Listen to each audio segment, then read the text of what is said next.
राष्ट्रिय परीक्षा बोर्ड प्रशासन सहायक प्रथम पत्रका लागि सोधिने प्रश्नोत्तरको साथमा उपस्थित भइसकेको छु। आज सुरुवात गर्दैछु आधारभूत र माध्यमिक शिक्षा सम्बन्धी सामान्य जानकारी। आधारभूत शिक्षा भन्नाले नागरिकको सर्वाङ्गीण विकासका लागि अत्यावश्यक शिक्षा हो। यसले नागरिकहरूमा न्यूनतम नागरिक चेतनाको विकास तथा दैनिक जीवनमा आवश्यक पर्ने व्यावहारिक ज्ञान, सिप र अभिवृद्धिको विकास गर्दछ। यसरी सहज रूपमा जीवनयापन गर्नका लागि नहुने शिक्षा भएकाले यसलाई आधारभूत शिक्षाको रूपमा लिने गरिन्छ। यसैले नेपालको संविधान 2072 को धारा 31 को शिक्षा सम्बन्धी मौलिक हक अन्तर्गत आधारभूत तहको शिक्षालाई अनिवार्य तथा निशुल्क हुने व्यवस्था गरिएको छ।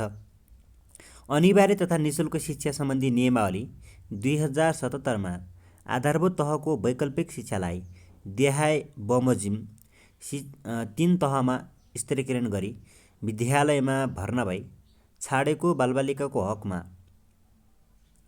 निजले बीचैमा छोडेको कक्षा र 3 को उमेर अवस्था समेतलाई विचार गरी त्यस्तो वैकल्पिक शिक्षाको मिल्दो तहमा सहभागी गराइने व्यवस्था गरिएको छ।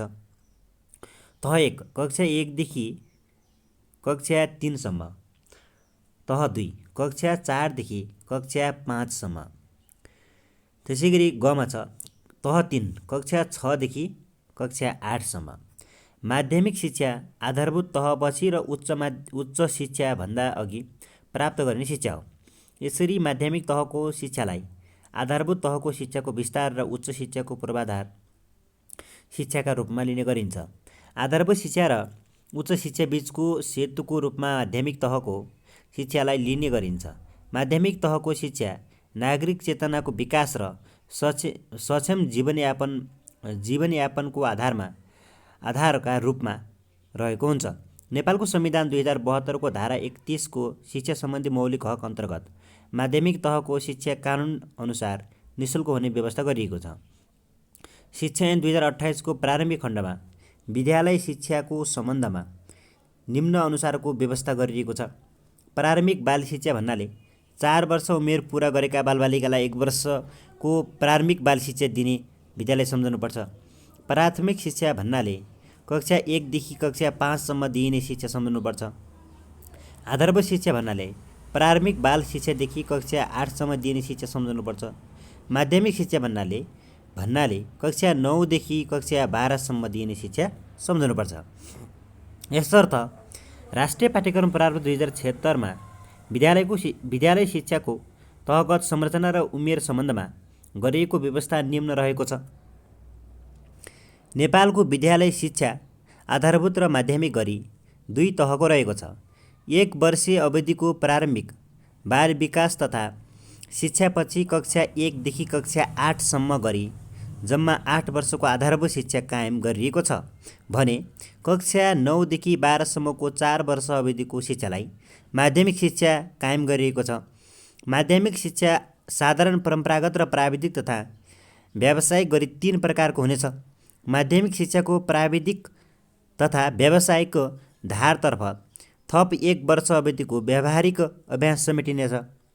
बाल मनोविज्ञान सिकारुको उमेर तथा सिकाइ क्षमता स्तरका आधारमा विद्यालय शिक्षाको तहगत र कक्षागत खाका।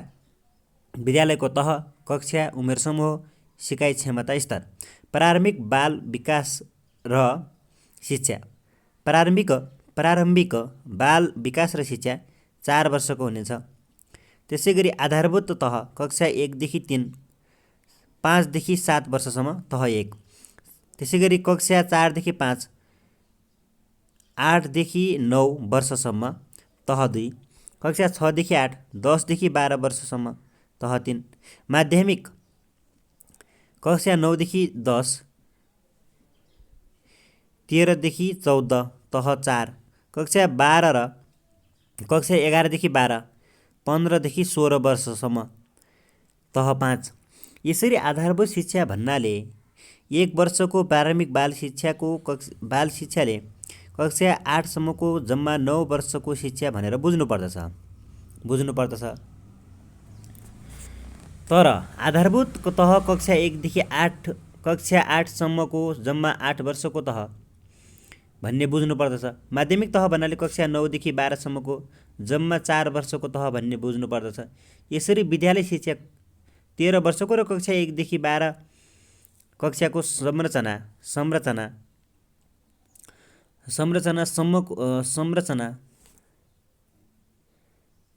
संरचनामा सीमित रहेको छ।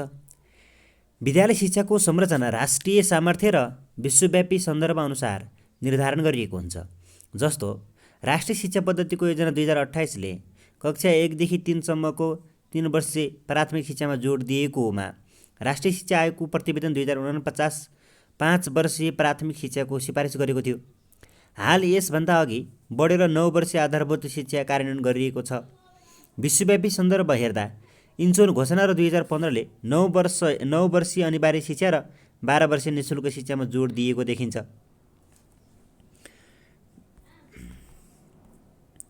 त्यसैगरी औपचारिक शिक्षाका साथसाथै अनौपचारिक शिक्षालाई पनि समकक्षता दिने अभ्यास बढिरहेको छ। विभिन्न कालखण्डमा गठन भएका आयोगले सिफारिस गरेको आधारभूत तथा माध्यमिक शिक्षाको सङ्गठन निम्नअनुसार रहेको छ। 1. दरबार हाई स्कुलको संरचना 2+3+2 निम्न प्राथमिक कक्षा 1 देखि 2 उच्च प्राथमिक, कक्षा 3 देखि 5 मिडियल मध्यम, कक्षा 6 देखि 8 हाई स्कुल, कक्षा 9 देखि 10 हाई स्कुल चाहिँ। त्यसैगरी 2 मा छ शिक्षाको इस्तिहार 1996 अनुसार 3+4+3 प्राथमिक तह कक्षा 1 देखि 3, निम्न माध्यमिक तह कक्षा 4 देखि 7, माध्यमिक तह कक्षा 8 देखि 10। त्यसैगरी 3 मा छ नेपाल राष्ट्रिय शिक्षा योजना आयोग 2011 भन्दा पहिले 3+2+3+2 प्रारम्भिक पाठशाला कक्षा 1 देखि 3, प्राथमिक पाठशाला कक्षा 4 र 5, माध्यमिक पाठशाला कक्षा 6 देखि 8। त्यसैगरी विद्यालय कक्षा 9 देखि 10। 4 मा छ नेपाल राष्ट्रिय शिक्षा योजना आयोग 2011 अनुसार 5+5 प्राथमिक शिक्षा 1 देखि 5 सम्म, माध्यमिक शिक्षा 6 देखि 10 सम्म, उच्च शिक्षा कक्षा 11 देखि 17 सम्म। त्यसैगरी 5 मा छ समरङ्गिङ राष्ट्रिय शिक्षा 2018 समितिको सिफारिस अनुसार 5+6=11 पाठशाला चाहिँ कक्षा 1 देखि 5 सम्म, विद्यालय कक्षा 6 देखि 11 सम्म र कलेज उच्च तह कक्षा 12 देखि 15 सम्म। समरङ्गिङ शिक्षा समितिको प्रतिवेदन 2018 पछि कार्यान्वयन हुँदाको संरचना 5+3+2 क पाठशाला कक्षा 1 देखि 5 सम्म, ख विद्यालय भनेको चाहिँ कक्षा 6 देखि 10 सम्म। 6 मा राष्ट्रिय शिक्षा पद्धतिको योजना 2028 अनुसार 3+4+3 कक्षा 1 देखि 3 सम्म प्राथमिक तह हुन्थ्यो। निम्न माध्यमिक तह चाहिँ 4 देखि 7 कक्षा र 9 देखि 10 माध्यमिक तह। उच्च शिक्षामा चाहिँ कक्षा 11-12, प्राथमिक तह 2 वर्ष कक्षा 13 र 14, स्नातक तह कक्षा 15 र 16, स्नाकोत्तर तह 2 वर्षीय हुन्थ्यो, विद्यावारिधि तह 2 वर्षीय आवश्यकता अनुसार। 7. पाठ्यक्रम कार्यान्वयनको योजना 2038 अनुसार 5+2+3 कक्षा 1 देखि 5 प्राथमिक तह, कक्षा 6 देखि 7 निम्न माध्यमिक तह, कक्षा 8 देखि 10 माध्यमिक तह। 8 मा छ राष्ट्रिय शिक्षा आयोग 2049 को सिफारिस अनुसार 5+3+2+2 कक्षा 1 देखि 5 प्राथमिक तह, कक्षा 6 देखि 8 निम्न माध्यमिक तह, कक्षा 9-10 माध्यमिक तह, कक्षा 11-12 उच्च माध्यमिक तह, कक्षा 16-17 स्नातकोत्तर तह उच्च शिक्षा। 9. उच्च स्तरीय शिक्षा आयोग 2055 को प्रतिवेदन राष्ट्रिय शिक्षा आयोग 2049 को प्रतिवेदनले सिफारिस गरेकै संरचनालाई निरन्तरता दिएको थियो 2055 मा। 10. विद्यालय शिक्षाको सुधार कार्यक्रम SSRP अनुसार 8+4 कक्षा 1 देखि 8 सम्म आधारभूत तह, कक्षा 9 देखि 12 सम्म माध्यमिक तह। त्यसैगरी 10 मा छ वर्तमान अवस्थामा नेपालको विद्यालय शिक्षाको संरचना वर्षमा 9+4 कक्षा र कक्षा चाहिने 8+4, वर्ष चाहिँ 9 देखि 9+4 छ भने कक्षा चाहिँ 8+4। प्राविधिक तथा व्यावसायिक शिक्षातर्फ कक्षा 9 देखि 13 को संरचना कायम गरिएको छ भने प्राविधिक शिक्षा तथा व्यावसायिक तालिम परिषदतर्फ सिटिभिटी 1.5 वर्षीय प्रमाणपत्र तह र 3 वर्षीय डिप्लोमा तहको पठन पाठन हुने गरेको छ। सिटिभिटीबाट TSLC पास गरेका विद्यार्थीहरू सरकारी सेवामा राजपत्र अनङ्कित द्वितीय श्रेणी प्राविधिक सेवा खरिदार सरह सो खरिदार सरहको रोजगारीको लागि योग्य मानिन्छन् भने डिप्लोमा उत्तीर्ण गरेका विद्यार्थीहरू सरकारी सेवामा राजपत्र अनङ्कित प्रथम श्रेणी प्राविधिक सुब्बा र सो सरहको लागि योग्य मानिन्छन्। 3 वर्षीय डिप्लोमाका लागि विविध कोर्सहरूलाई त्रिभुवन विश्वविद्यालयले प्रमाणपत्र तहको समकक्षता प्रदान गरेको छ। डिप्लोमा कोर्सहरू पुरा गरेका विद्यार्थीले उच्च शिक्षा स्नातक डिग्री हासिल गर्न आफ्नो विधाअनुसार कतै सिधै र कतै केही पूर्व शर्तहरू पुरा गर्नुपर्ने हुन्छ। व्यावसायिक तालिमतर्फ 4 तहसम्मको सिप परीक्षणको व्यवस्था गरी निम्न अनुसारको समकक्षता निर्धारण गरिएको छ। त्यसैगरी तह 1 कमा छ। तह 1 नेपाल सरकारको राजपत्र अनङ्कित तृतीय श्रेणी प्राविधिक वा सो सरह वा तह व्यवस्था भएकोमा तेस्रो तह प्राविधिक ख तह 2 मा छ।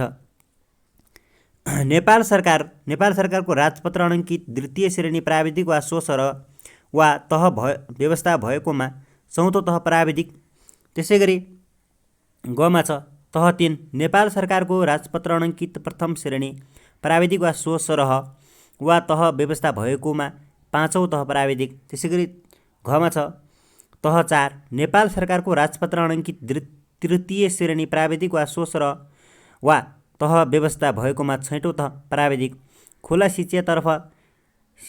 शिक्षाको कक्षा 6 देखि 8 2 वर्षमा र माध्यमिक तहको कक्षा 9 देखि 10 मा 1 वर्षमा पुरा हुने गरी व्यवस्थित गरिएको छ।